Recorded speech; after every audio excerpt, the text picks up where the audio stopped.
دل کو ہمارے روشن کر دے الہی، آئے اس میں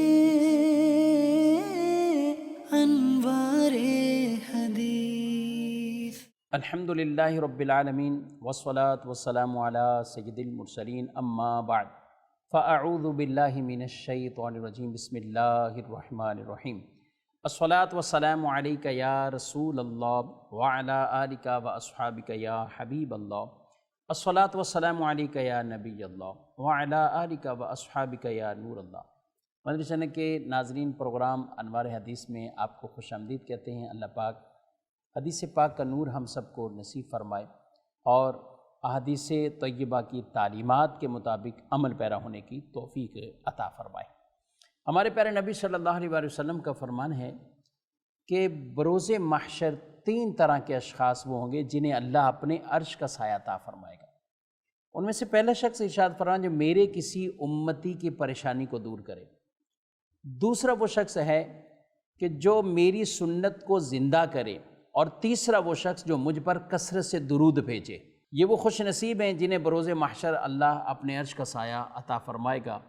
اور بھی احادیث طیبہ میں کچھ ڈیٹیل اور تفصیل موجود ہیں کہ جنہیں اللہ عرش الہی کا سایہ عطا فرمائے گا۔ اللہ ہم سب کو ایسے کام کرنے کی توفیق عطا فرمائے۔ صلو علی الحبیب صلی اللہ تعالی علی محمد صلی اللہ علیہ وآلہ وسلم۔ صلاۃ و سلام علیک یا سیدی یا رسول اللہ وعلی آلک و اصحابک یا حبیب اللہ۔ ناظرین کرام، رمضان شریف اپنی برکات لوٹاتے ہوئے رحمتیں، مغفرتیں اور جہنم سے آزادیوں کی بشارتیں مسلمانوں کو دیتے ہوئے کروڑہاں کروڑ لوگ وہ رمضان کی برکات سے دوزخ سے آزاد کیے جاتے ہیں، بخشے جاتے ہیں۔ اللہ پاک اپنی رحمت فرماتا ہے، عشرہ مغفرت آتا ہے تو مغفرتیں تقسیم ہوتی ہیں، اور عشرہ جہنم سے آزادی تو اس میں اللہ گناہ گاروں کو جہنم سے آزادی عطا فرماتا ہے، نجات عطا فرماتا ہے۔ اور آج رمضان شریف کا آخری دن اور آخری روزہ ہے۔ جب کبھی آدمی کامیابی کے ساتھ یہ کام کر رہا ہوتا ہے، پھر اصل امتحان اس کا شروع ہوتا ہے رمضان کے بعد کی زندگی کا، کہ رمضان کی بعد کی زندگی کا، کیونکہ شیطان چلاتا ہے۔ جیسے ہی شیطان بھی آزاد، اس کے چیلے بھی آزاد ہوتے ہیں تو وہ چلاتا ہے۔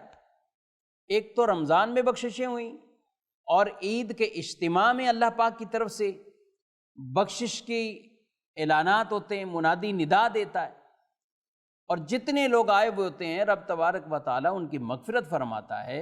تو شیطان اپنے چیلوں سے کہتا ہے کہ یہ تو سارے بخشے گئے، اب کرنا کیا ہے؟ تو وہ کہتا ہے ان کو خواہشات کے اندر ڈال دو، نافرمانیوں کے اندر ان کو مبتلا کر دو۔ تو پھر جب آدمی وہ جو بخشش اور مغفرت جس کی ہو چکی، پھر دوبارہ وہ معاذ اللہ ایسے کام کرنے لگ جاتا ہے جو اسے جہنم کے قریب کر دیتے۔ نیکی کے کاموں پر مدد ملنا، جنت والے کاموں پر استقامت ملنا، یہ بہت اہم چیز ہے۔ ٹیمپریری ہم کبھی ماحول کے حساب سے، وقت کے حساب سے، یا پوری فیملی کے ساتھ ایڈجسٹ ہوتے ہوئے، محلے کے ساتھ ایڈجسٹ ہوتے ہوئے، تو رمضان شریف میں آدمی یہ کام کرتا رہتا ہے۔ نماز بھی پڑھے گا، تہجد بھی پڑھے گا، قرآن پاک کی تلاوت بھی کرے گا، فلمیں ڈراموں سے اپنے آپ کو بچا کے رکھے گا۔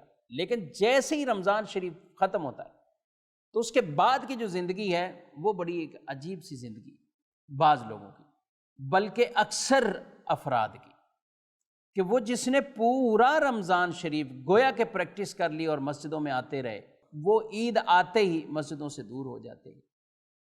وہ عید کے بعد شوال کے مہینے میں بالکل غائب ہو جائیں گے۔ وہ کہیں گے بس وہ ایک مہینہ ہم نے کام کر لیا، ایک مہینہ محنت کر لی، ایک مہینہ عبادت کر لی۔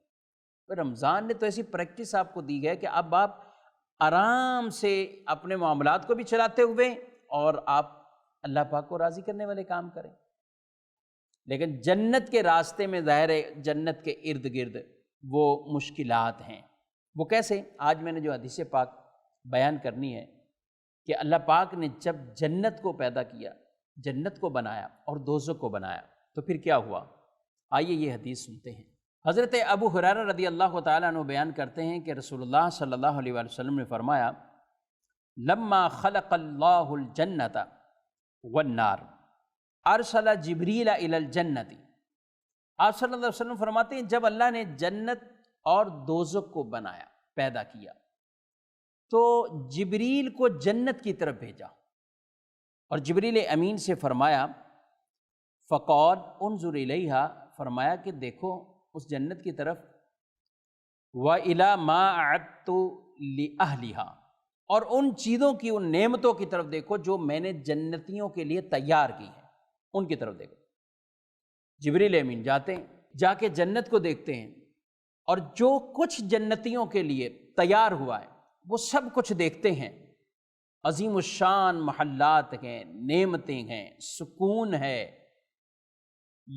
اس قدر اس کی عظیم وہ نعمتیں، وہ دیکھ کر جب اللہ پاک کی بارگاہ میں جاتے ہیں اور یہ کہتے ہیں اے اللہ تیری عزت کی قسم، تیری عزت کی قسم، لا يسمع بها احد الا دخلها، کہ اس کے بارے میں یعنی جنت اور اس کی نعمتوں کے بارے میں کوئی بھی سنے گا تو وہ ضرور جنت میں داخل ہو جائے، یعنی وہ ایسے کام کرے گا کہ وہ جنت کی طرف لے جانے والے اسے کام، کیونکہ وہ عظیم اور ابدی ہمیشہ والی وہ نعمتیں دیکھے گا تو وہ کہے گا میں جنت میں ہی چلا جاؤں، اور وہ ایسے کام کرے گا۔ ارشاد فرمایا کہ اس کے بعد حکم ہوتا ہے کہ جنت کے ارد گرد کچھ مشکلات، اس سے جنت کو چھپا لیا جائے، یعنی جنت کے ارد گرد کچھ مشکلات، بعض روایت مصائب، اس طرح کے کلمات آئے کہ جنت کے ارد گرد ان مشکل چیزوں کو رکھ دیا گیا۔ پھر جبریل جب جاتے ہیں اور دیکھتے ہیں اور کہتے ہیں کہ یا اللہ جو کچھ تو نے جنت اور جنتیوں کے لیے تیار کیا ہے، مگر اس کے ارد گرد جو یہ باؤنڈری ایک طرح کی لگ گئی، پریشانیوں کی، مصائب کی، مشکلات کی، تو حضرت جبریل کہنے لگے اللہ تیری عزت کی قسم، تیری عزت کی قسم، لقد خفت اللہ يدخلها احد، اے اللہ تیری عزت کی قسم مجھے خوف ہے کہ اب شاید جنت میں کوئی داخل نہ ہو، یعنی اس کے ارد گرد چونکہ اب مشکلات ہیں، اور وہ مشکلات کون سی مشکلات؟ اس کے ارد گرد مشکلات یہی ہیں کہ جو چیزیں ہمیں بظاہر مشکل لگتی ہیں، دوست احباب کے ساتھ ہیں، گپ شپ میں ہیں، سب کچھ ہیں، لیکن نماز کا وقت ہے تو مشکل لگے گا، اپنے گھر والوں کو چھوڑ کر نماز کی طرف جانا مشکل لگے گا، خواتین گھر میں بیٹھی، سب بات چیت ہو رہی ہے، سب معاملات ہیں، لیکن اس وقت ان کو بھی نماز تو ان کو بھی پڑھنی ہے، تو ان کا وہ مجلسیں چھوڑ کر نمازیں پڑھنا، پھر گناہ کے اسباب سامنے، گناہوں کو ترک کرنا، یہ ایسی ساری چیزیں ہیں کہ جو ایک مشکل کام ہے۔ اچھا رات کو کم نیند ہوئی، پھر صبح اٹھنا، گرمی اور سردی دونوں کے موسم کے اعتبار سے، گرمی میں تو آدمی دوپہر کے ٹائم نکلنا پسند نہیں کرتا، باہر جانا پسند نہیں کرتا، لیکن پھر بھی مسجد کی طرف جانا، نماز پڑھنا مشکل کام۔ اسی طریقے سے اپنے آپ کو اطاعت فرما برداری والے کام میں لگائے رکھنا اور نافرمانی والے کاموں سے بچانا، تو یہ مشکل کام، اللہ یہ کہ جن کی عادت، جو اللہ کے مخلص بندے، ان پر یہ مشکل نہیں ہے، کیونکہ ان کے لیے ارشاد فرما دیا وَإِنَّهَا لَكَبِيرَةٌ إِلَّا عَلَى الْخَاشِعِينَ کہ یہ بڑا کام ہے مگر جو اللہ سے ڈرنے والے ان کے لیے نہیں، ان کے لیے نہیں، وہ مصیبتوں پہ صبر بھی کرتے ہیں، وہ نماز کو بھی قائم کرتے گئے، اور اس طرح کی جتنی بھی رکاوٹیں آئیں گویا کہ، اور موسم تبدیل ہو یا خوشی کے مواقع آ جائیں، عید کے مواقع آ جائیں، عید کے بعد دوستوں کی پارٹیاں، دیگر ایسے معاملات ہیں، لیکن ان کو اللہ اور اس کے رسول کے جو احکامات ہیں، جو فرائض ہیں، اس کی طرف بڑھنے اور ان پر عمل کرنے سے ان کو کوئی بھی نہیں روک سکتا۔ ان کے لیے وہ بڑے کام نہیں، اس لیے انہوں نے اپنے آپ کو ڈھال لیا اس میں، لیکن جو نہیں اس کیفیت میں تو اس کے لیے مشکل کام۔ تو جبریل نے جب یہ دیکھا سارا کچھ تو کہا تو جنت کے اندر مجھے خوف ہے کہ کوئی بھی داخل نہ ہو، یعنی وہ ایسے جنتی والے کام نہیں کرے گا تو پھر جنت میں کیسے آئے گا؟ تو اللہ تعالیٰ نے پھر جبریل کو آگے ارشاد فرمایا کہ اذهب الى النار، کیا جبریل جاؤ جہنم کو بھی دیکھ کے آؤ۔ تو جبریل امین جہنم کو دیکھنے گئے، جو کچھ جہنمیوں کے لیے تیار کیا گیا اس کو بھی دیکھا، تو آ کے یہی کہنے لگا اللہ تیری عزت کی قسم، تیری عزت کی قسم، جو کوئی بھی اس جہنم کے بارے میں سنے گا تو وہ اس میں داخل نہیں ہوگا، یعنی وہ بچے گا اس سے کہ اس کے اتنے سخت دردناک عذاب، اور یہ سب چیزیں تیار کی، اے اللہ تیری عزت کی قسم۔ لیکن اس کے بعد پھر حکم ہوا کہ اس کے ارد گرد خواہشات، شہوات، اس سے جہنم کو چھپا لیا جائے، یعنی آدمی کی طبعی خواہشات اور شہوتوں، اس میں جو اللہ کی حدوں کو توڑنے والے معاملات، وہ سب چیزیں ادھر ہیں۔ تو اب جبریل کو کہا کہ دوبارہ دیکھو، تو جبریل دوبارہ گئے اور پھر جا کے کہنے لگے کہ اے اللہ مجھے اب خوف ہے کہ شاید کوئی بھی بچ نہیں پائے گا، یعنی اس سے نجات نہیں ملے گی، اس میں داخل ہو جائے گا، کیونکہ وہ شہوات کی طرف جائے گا تو انڈرسٹوڈ کہ وہ جہنم کی طرف گویا کہ جانے والا ہے۔ ناظرین کرام، یہ حدیث پاک بیسک ہمیں ہر وقت نظر میں رکھنے چاہیے۔ ہر کوئی کہتا ہے جنت میں جانا ہے، جنت کے لیے دعا کریں، جنت کے لیے دعا کرنی چاہیے، مانگنا چاہیے۔ رسول اللہ صلی اللہ علیہ وسلم نے فرمایا مانگو اللہ سے جنت الفردوس کا سوال کرو، مگر جانا کدھر ہے اور راستہ کون سا اختیار کیا ہوا ہے، یہ میں اور آپ فیصلہ کریں کہ یہ کون سی عقل مندی ہے۔ جو ہے وہ لیفٹ رہا ہو اور جانا رائٹ ہو، کیسے ہو سکتا ہے؟ دنیا کے بھی اندر آج کئی مقام پہ پہنچنا ہے تو اس کی لوکیشن کو سیٹ کرتے ہیں، اور اس کے ذریعے سے آدمی اسی سمت میں چلتا جاتا ہے۔ تو جنت اور دوزخ، ان دونوں کے حوالے سے یہ ہمیں راستے بتا دیے گئے۔ رسول اللہ صلی اللہ علیہ وسلم کی بارگاہ میں صحابی آئے، یا رسول اللہ صلی اللہ علیہ وسلم مجھے ایسا کوئی کام بتائیں جو مجھے جنت کے قریب کر دے اور مجھے دوزخ سے بعید کر دے، ایسا مجھے کوئی کام بتا دے، جنت سے قریب کرنے والا کام۔ تو آپ صلی اللہ علیہ وآلہ وسلم نے اسے جو تلقین فرمائی، جو نصیحتیں فرمائی، اللہ کے ساتھ کسی کو شریک نہ ٹھہراؤ، اور پھر اس کے بعد نماز کا قیام، آپ زکوٰۃ کی ادائیگی ہے، آپ نے ان کو روزے رکھنے کا حکم عطا فرمایا، یعنی جو ارکان اسلام کی چیزیں ان کو آپ نے کہا، لوگوں کے ساتھ صلہ رحمی کرنے کا، رشتہ داروں کے ساتھ بھلائی اور صلہ رحمی کرنے کا حکم دیا۔ تو یہ وہ کام ہے جو آدمی کو جنت کی طرف لے جانے والے، اور آدمی دیکھے وہ کس جگہ پر ہے، راستہ کون سا اختیار کیا ہوا ہے اور جانا کس طرف ہے۔ تو ناظرین کرام، یہ رمضان کی اہمیت کو ہمیں سمجھتے ہوئے کہ ہو سکتا ہے اللہ پاک نے مجھے، بلکہ اللہ کی رحمت سے امید اور یقین رکھنا چاہیے، کیونکہ آدمی جیسا رب کے بارے میں گمان کرتا ہے اللہ ویسے ہی اس کے لیے فیصلہ فرماتا ہے۔ میں اپنے بندے کے گمان کے مطابق فیصلہ کرتا ہوں، جو وہ سوچتا ہے، خیر سوچتا ہے خیر ہے، شر سوچتا ہے شر ہے۔ تو رب تبارک و تعالیٰ کے بارے میں ہم اچھا گمان رکھیں گے کہ اللہ پاک نے ہمیں رمضان کے صدقے بخش دیا ہے۔ اب بخشش کے پروانے جاری ہوں اور پھر آدمی نافرمانی والے کام کرتا ہے، تو لہذا ان چیزوں سے اپنے آپ کو بچانا ہے۔ خواہشات میں عید کے مواقع پر لوگ پڑ جاتے ہیں، معاذ اللہ شراب بیان کیا جاتا ہے کہ شراب ختم ہو گئی، مارکیٹ میں جو کچھ تھا سب بک گیا۔ شراب میں، بدکاری میں، برائیوں میں، فحاشی کے ایسے سے اڈے قائم ہو جاتے گئے، ایسے سے نائٹ کلب جو ہے وہ شروع ہو جاتے گئے، جو رمضان کے تقدس میں یا اس وقت یہ سمجھتے ہوئے کہ لوگ آئیں گے نہیں یا لوگ برا بھلا کہیں گے، جو کام بھی رکتے ہیں سارے کے سارے آن ہو جاتے ہیں۔ اور لوگ بھی یہی کہتے ہیں عید ہے، اپنے بچوں کے بارے میں نہیں سوچتے، اپنے گھر اپنی بیٹیوں کے بارے میں نہیں سوچتے کہ کن کاموں میں پڑی۔ قرآن فرماتا ہے یا ایھا الذین آمنوا قوا انفسکم واہلیکم نارا، اے ایمان والو بچاؤ اپنے آپ کو اور اپنے گھر والوں کو جہنم سے، بچاؤ، اس سے بچنے کا حکم ہے۔ دعائیں ہم مانگتے ہیں، اللہم اجرنی من النار، اللہم اجرنی من النار۔ تراویح کی جو دعا ہے اس میں کلمات گئے، ربنا آتنا فی الدنیا حسنہ وفی الآخرۃ حسنہ وقنا عذاب النار، اے اللہ ہماری دنیا بھی بہتر فرما، ہماری آخرت بھی بہتر فرما، ہمیں عذاب سے بچا، ہمیں عذاب سے بچا۔ رسول اللہ صلی اللہ علیہ وسلم کی آپ دعائیں اٹھا کے دیکھیں تو جہنم سے بچنے اور عذاب سے بچنے کی وہ دعائیں مانگا کرتے تھے، اور آج ہم کہ ایک طرف یہ سارے معاملات حاصل کیے اور اب برائی کا راستہ اختیار کر لیا، ایسا ہرگز نہیں ہونا چاہیے۔ جس کام کو آپ نے رمضان میں کیا ہے اب اس کو کنٹینیو کریں۔ رمضان میں تو آپ صبح 2 گھنٹے پہلے اٹھتے تھے فجر سے بھی، اور خواتین تو 3 گھنٹے 2.5 گھنٹے اٹھ کر سحری بنانا، سب معاملات کرنا، سب اٹھے، سحری کی، سب کچھ کیا، پھر نماز پڑھتے، اس کے بعد جاب پہ بھی تو جاتے تھے، بلکہ بچے اسکول اس سال تو بطور خاص اسکول جاتے تھے، چھوٹے چھوٹے بچے، اور ان میں کئی ایسے بچے 10 سال کے، 11 سال کی عمر والے روزے بھی باقاعدہ رکھ کر اسکولوں کی طرف گئے۔ تو یہ سارے کام ہم رمضان میں کرتے رہے، اللہ نے ہمت عطا فرمائی، اور مومن کی طاقت بڑھا دیتا ہے، اللہ دیتا ہے، عطا فرماتا ہے۔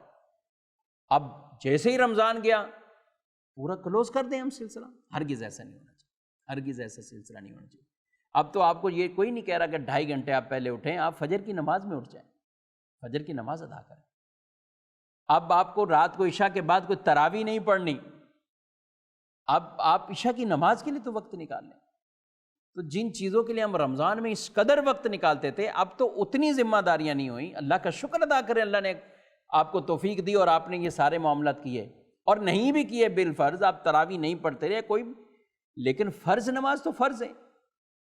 تراویح کا ترک کی عادت وہ بھی گناہ گار ہے، لیکن فرض نماز تو ہمیشہ کے لیے نا، صرف رمضان نہیں ہے۔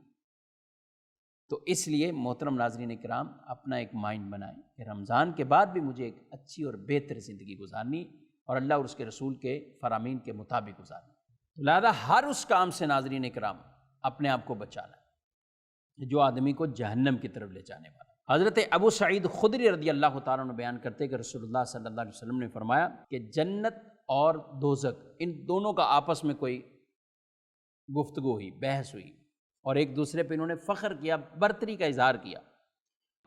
جہنم نے کہا کہ اے میرے رب، میرے اندر جو داخل ہوں گے وہ ظالم، وہ جابر اور متکبر اور حکمران اور سردار قسم کے لوگ، ایسے لوگ وہ میرے اندر داخل ہوں گے۔ اور جنت نے اللہ کی بارگاہ میں کیا کہا؟ سبحان اللہ، جنت نے کہا اے میرے رب، میرے اندر جو داخل ہوں گے ضعیف لوگ، کمزور لوگ وہ داخل ہوں گے، فقراء بھی، مسکین لوگ یہ داخل ہوں گے۔ اللہ پاک نے جہنم سے کہا تو میرا عذاب ہے، میں تیرے ذریعے سے جس کو چاہوں میں عذاب میں مبتلا کروں۔ اور جنت سے کہا کہ جنت تو میری رحمت ہے، رحمت اللہ کی ایسی ہے کہ جو سب سے وسعت والی، سب سے بڑی ہے۔ پھر آگے ارشاد فرمایا تم دونوں کو بھرنا ہے، یعنی بھرا جانا یہ طے شدہ ہے۔ اللہ اکبر، دونوں کا بھرا جانا ہے۔ تو روایت میں فرمایا گیا کہ پھر اللہ تبارک و تعالی اپنی شان کے لائق جہنم میں قدم فرمائے گا، جس سے وہ سکڑ جائے گی، اور یہ سخت ترین عذاب اہل جہنم کے لیے کہ ان پر جہنم بھی گویا کہ اس طرح تنگ ہوگی، اور جہنم پکار اٹھے گی اور کہے گی بس بس بس بس، یعنی اب بھر چکی۔ اور رہا مسئلہ جنت کے لیے، تو فرمایا جنت میں اس میں مزید افراد کی گنجائش بچ جائے گی، اس لیے اللہ تعالیٰ نے اس کے لیے جتنی چاہے گا نئی مخلوق پیدا فرمائے گا اور جنت انہیں عطا فرمائے گا۔ یاد رکھیے ناظرین کرام، کبھی آدمی دنیا میں نیکی کے کام کرتا رہتا ہے، لیکن اپنی عاقبت اور اپنے خاتمے سے اسے بھولنا نہیں چاہیے، کیونکہ نیکی کے کام بظاہر کبھی کرتا رہتا ہے، جنت کے کام کرتا رہتا ہے، لیکن وہ جنت کے یہاں تک کہ قریب پہنچ جاتا ہے، اس کے اور جنت کے ایک بالش کا فاصلہ رہ جاتا ہے، تو تقدیر غالب آ جاتی ہے، یہاں تک کہ دوزخیوں والے کام کرتا ہوا آدمی اس طرف پہنچ جاتا ہے، اور کبھی دوزخیوں والے کام کرتا رہتا ہے، یہاں تک کہ اس کے اور دوزخ کے قریب ایک بالش کا فاصلہ، تقدیر غالب ہوتی، پھر وہ جنتیوں والے کرتا ہے اور ادھر پہنچ۔ تو لہذا نیک آدمی یہ نہ سوچے کہ میں اب بہت نیک ہو گیا، اتنا کچھ کر لیا، اب میں چھوڑ دوں، نہیں، آپ اللہ سے ڈرتے رہے۔ اور جو بدکار ہے، برا شخص ہے، گناہ گار شخص ہے، وہ یہ نہ سوچے کہ اب میں تو بہت گناہ گار ہو گیا، میری تو اب کچھ بھی توبہ نہیں ہے، کچھ بھی نہیں ہے۔ آپ آج ہی اللہ سے ڈر جائیں، لا تقنطوا من رحمت اللہ، اللہ پاک سے ڈر جائیں اور اللہ کی رحمت سے مایوس نہ ہو۔ سچے دل سے ایک مرتبہ آدمی توبہ کرتا ہے، رب تعالیٰ اس کے سارے گناہ معاف فرما دے۔ توبہ سچے دل سے، گناہ پر ندامت ہو، شرمندگی ہو، آئندہ نہ کرنے کا عزم ہو، نماز قضا کچھ اور ایسے معاملات ان کی تلافی کرے، اور وہ اچھے کاموں میں اپنے آپ کو مصروف کر لے۔